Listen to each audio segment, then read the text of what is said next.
अस्सलाम वालेकुम, माहा सरफराज हियर। आज हम साइंस से रेलिवेंट कुछ इंपॉर्टेंट एमसीक्यूज़ को डिस्कस करेंगे। आज की वीडियो में जितने भी हम साइंस के एमसीक्यूज़ डिस्कस करेंगे वो सारे एमसीक्यूज़ पीपीएससी की तरफ से कंडक्ट किए जाने वाले पीएमएस 19 में जीके के पेपर में पूछे गए थे। तो जैसे ही हम पेपर का एनालिसिस करें तो हमें वहाँ पर 40+ ऐसे एमसीक्यूज़ मिलते हैं जो हमें साइंस प्रिपेयर करते हुए हमें उन क्वेश्चंस को भी देखना चाहिए। ठीक है, काफ़ी वो बेसिक क्वेश्चंस होते हैं। उसमें तकरीबन 40+ एमसीक्यूज़ थे, तो वीडियो थोड़ी सी लेंथी हो जानी थी, तो मैंने इस वजह से 20 एमसीक्यूज़ जो हैं इस वीडियो में डिस्कस करने का सोचा है। और नेक्स्ट जो है 20+ जो रिमेनिंग रह जाएंगे वो 20+ होंगे, वो नेक्स्ट वीडियो में हम डिस्कस करेंगे। क्वेश्चंस के आंसर्स मैं साथ साथ तो बताती रहूँगी, लेकिन उनकी जो की है वो भी एंड पर मौजूद है, आप लोग वहाँ से स्क्रीनशॉट ले सकते हैं। क्वेश्चन नंबर 1 है, how many layers does earth's atmosphere has. इसका करेक्ट आंसर है 5। लास्ट वीडियो में मैंने आप लोगों को बताया था कि एटमॉस्फेयर की 5 लेयर्स होती हैं। ठीक है, और जो हमारी अर्थ से नियरेस्ट लेयर है एटमॉस्फेयर की वो ट्रोपोस्फियर है। ठीक है, ट्रोपोस्फियर के अंदर वो गैसेस होती हैं जो हमारे सांस लेने के लिए भी ज़रूरी होती हैं। ठीक है, और मैंने आप लोगों को बताया था जो हमारे वेदर इवेंट्स होते हैं लाइक क्लाउड फार्मेशन, वो भी हमारी ट्रोपोस्फियर के अंदर हो रही होती है। ठीक है, उसके बाद less than 1% of earth water is fresh water but the oceans contain which percent of the earth water. इसका करेक्ट आंसर है 97%। आप लोगों को पता है जिस प्लैनेट के ऊपर, जिस अर्थ या जिस ग्लोब के ऊपर आप लोग रह रहे हैं वहाँ पर 71% ऐसा एरिया है जो पानी से कवर है। ठीक है, 29% ऐसा हिस्सा है जो ज़मीन से कवर है। ठीक है, उसके बाद है IRSA Indus River System Authority was established for regulating and monitoring the distribution of water resources of Indus river in. इसका ईयर वो पूछ रहा है, तो इरसा वाज एस्टैब्लिश्ड इन 1992। ठीक हो गया। और फिर उसके बाद है a mechanical stop watch can measure a time interval up to a minimum seconds. इसका करेक्ट आंसर है 0.1 सेकेंड। ठीक हो गया।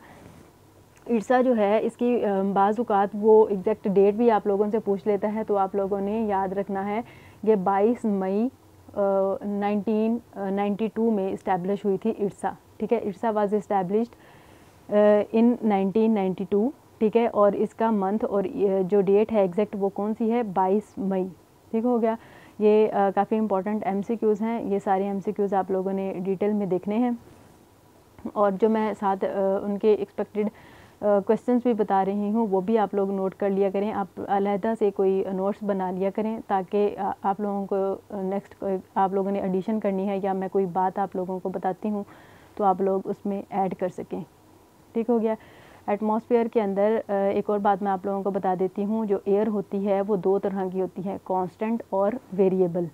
ठीक है, कांस्टेंट के अंदर ऑक्सीजन है, नाइट्रोजन है। ठीक है, वेरिएबल के अंदर कार्बन डाइऑक्साइड वगैरह आ जाती है। उसके बाद क्वेश्चन नंबर 5 है, सुपरनोवा इज़ अबाउट। इसका करेक्ट आंसर है एक्सप्लोजन ऑफ स्टार्स। ठीक है, अच्छा मैं लास्ट डेज में एक न्यूज़ पढ़ रही थी, तो वहाँ पर मैंने पढ़ा कि एस्ट्रोनॉमर्स ने कुछ न्यू स्टार्स एक्सप्लोजन्स को डिस्कवर किया है जिनको उन्होंने माइक्रोनोवा का नाम दिया है। ठीक है, उसके बाद है which instrument is suitable to measure the internal diameter of a tube. इसका करेक्ट आंसर है वर्नियर कैलिपर्स। आप लोग जब मैट्रिक में थे या फिर जब आप लोग एफएससी कर रहे थे तो आप लोगों ने लैब में वर्नियर कैलिपर देखा होगा। उसके बाद है crude oil is heated in the furnace up to. इसका करेक्ट आंसर है 400 डिग्री सेंटीग्रेड। उसके बाद है smooth endoplasmic reticulum is involved in the synthesis and storage of. इसका करेक्ट आंसर है लिपिड। ठीक है, आप लोगों को बता देती हूँ एंडोप्लाज्मिक रेटिकुलम 2 तरह का होता है, एक होता है रफ एंडोप्लाज्मिक रेटिकुलम, एक होता है स्मूथ एंडोप्लाज्मिक रेटिकुलम। जो रफ एंडोप्लाज्मिक रेटिकुलम होता है वो प्रोटीन सिंथेसिस में इन्वॉल्व होता है क्योंकि उसके ऊपर राइबोसोम्स होते हैं। ठीक है, क्वेश्चन नंबर 9 है, world food programme an organisation of the United Nations was created at the behest of. इसका करेक्ट आंसर है आइजनहोवर। ठीक है, आइजनहोवर एक ऐसा पर्सन था जिसके कहने पे ये जिसके ऑर्डर पे वर्ल्ड फूड प्रोग्राम ऑर्गेनाइजेशन बनी थी, और इसकी डेट जो है वो भी साइड में लिखी हुई है रेड कलर में। 19 दिसंबर 1961 के अंदर वर्ल्ड फूड प्रोग्राम ऑर्गेनाइजेशन बनी थी। ठीक है, उसके बाद आप लोगों को पता है एस्ट्रोनॉमी और कॉस्मोलॉजी में क्या फ़र्क है। एस्ट्रोनॉमी जो है उसका मतलब है यूनिवर्स में पाए जाने वाले डिफरेंट ऑब्जेक्ट्स को स्टडी करना, ठीक है। और कॉस्मोलॉजी है उसका मतलब है यूनिवर्स को स्टडी करना, यानी कि यूनिवर्स की किस तरह से बिगिनिंग हुई या किस तरह से आगे वो डिवेल्प हुई। उसके बाद है who discovered the sun spots, इसका करेक्ट आंसर है गलीलियो। सन स्पॉट्स का मतलब है सूरज के ऊपर कुछ डार्क एरियाज़ पाए जाते हैं, ठीक है, इरेगुलर, उनको कहा जाता है सन स्पॉट्स। और ये किसने डिस्कवर किए थे? गलीलियो ने। उसके बाद है which city was hit by the earthquake of 1935, इसका करेक्ट आंसर है कोयटा। आप लोगों को पता है ना अर्थक्वेक को रिकॉर्ड करने के लिए सिस्मोग्राफ यूज़ करते हैं। उसके बाद है विच प्रोविंस हैज़ उच्च गैस फील्ड, इसका करेक्ट आंसर है बलूचिस्तान। बलूचिस्तान पाकिस्तान का एक प्रोविंस है जिसमें उच्च गैस फील्ड पाई जाती है।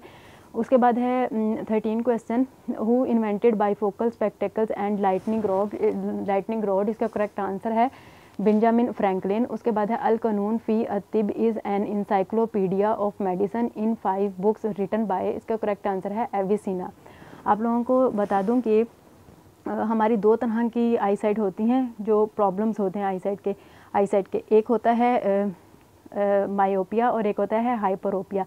मायोपिया जो है इसको शॉर्ट साइटेडनेस कहते हैं, और जो हमारा हाइपरोपिया है उसको हम लॉन्ग साइटेडनेस कहते हैं, ठीक है।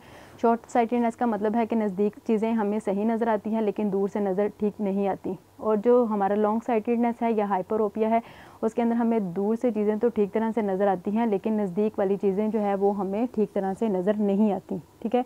ये अक्सर पेपर के अंदर पूछा जाता है कि hyperopia is also known as long sightedness and myopia is also known as short sightedness.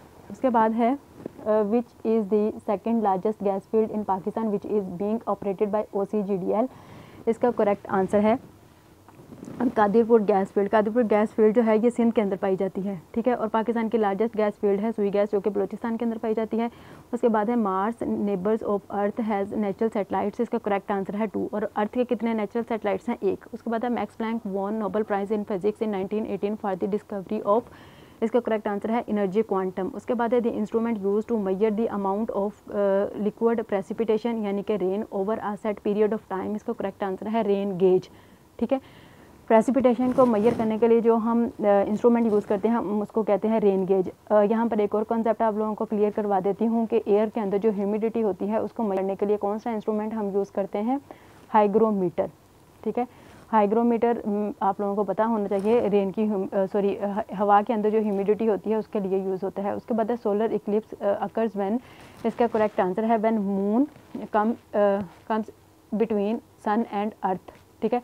जब सूरज और ज़मीन के दरमियान चांद आ जाए तो तब जो है सूरज ग्रहण लगता है। उसके बाद है a camera uses convex lens which is, उसको वो पूछ रहा है कन्वेक्स लेंस जो यूज़ होता है कैमरे में उसकी पिक्चर कैसी बनती है, इमेज, वो होती है रियल, इन्वर्टेड एंड डिमिनिश्ड, ठीक है। ये की है, आप लोग इसका स्क्रीनशॉट ले सकते हैं।